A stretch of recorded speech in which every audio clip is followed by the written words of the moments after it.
Well, I thought the first half, the mistakes that we made were letting them get to the offensive glass. Spotton was killing us. I mean, she had 12 boards, 6 offensive. That's way too many. You don't want somebody to get 12 rebounds in a game, let alone half. So we talked a lot about her at halftime. But those second chance points hurt us because sometimes those also became fouls. And we were putting them at the free throw line too much. I mean, we talked about that before a game. They're a kind of team. They average 18 attempts a game and get 19. We talked about not fouling, and unfortunately, but I'll take some of the credit for that. I think the way that we guarded them in the first half, part of that was on me. We didn't need to hedge that ball screen. In the second half, when we stopped hedging as much, I thought we did a much better job of keeping them out of the paint and rotating and boxing out because we were in better position. So part of that I'll blame on the stubborn coach. But part of that is we just didn't box out. And we talked about that. I was very proud of our players because I thought they did a much better job the second half of not giving them second chance points.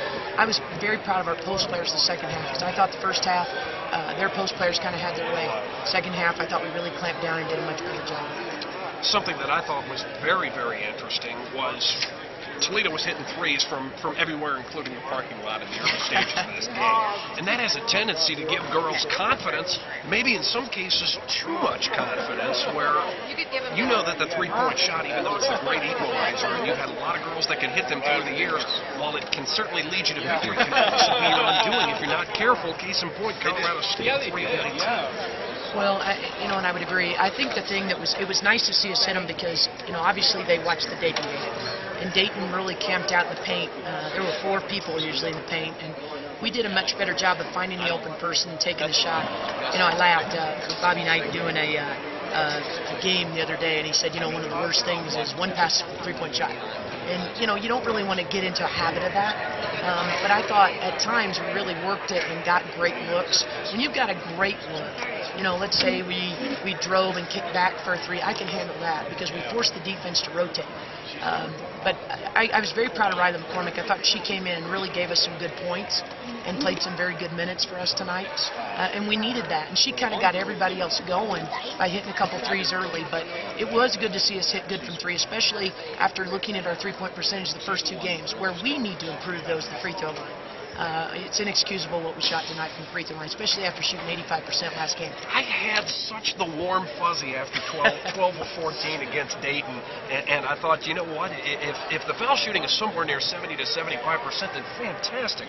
But I thought one key adjustment, and I heard you and Vicki and Alex talking about this rather diligently in the second half, and you talked about it as well in the postgame.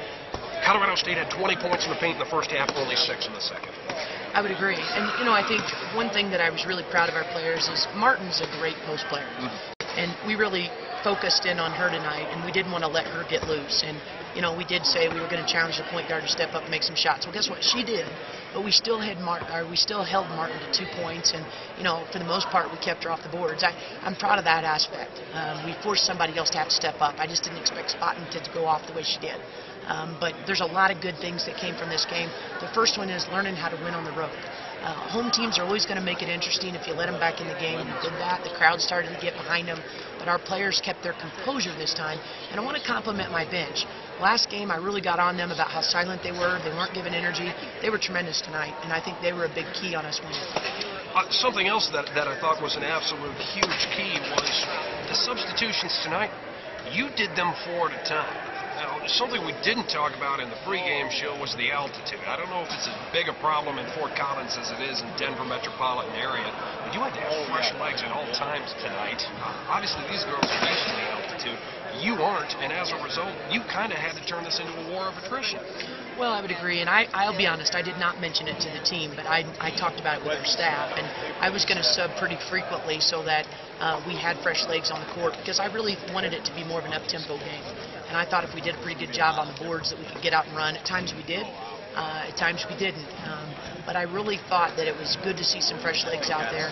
It was good to see some different things from different people and know we could go to the bench if we needed it.